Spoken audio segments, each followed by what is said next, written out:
ఎంత తొక్కితే అంత లేచపోటెక్కిన కెరటం నువ్వు, ఇక మొదలు అసలైన ఆట నువ్వు తూకై రేవంతన్నా.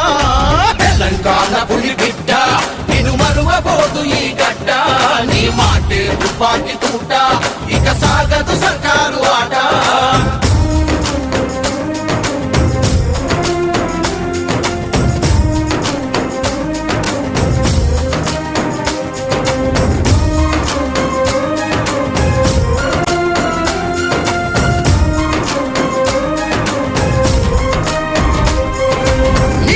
ఆపినా నిధులు ఆపినా అసెంబ్లీలో నీ గొంతు ఆపినా, నిన్ను నమ్మిన ప్రజల కోసమే నిరంతరం నువ్వు శ్రమిస్తా.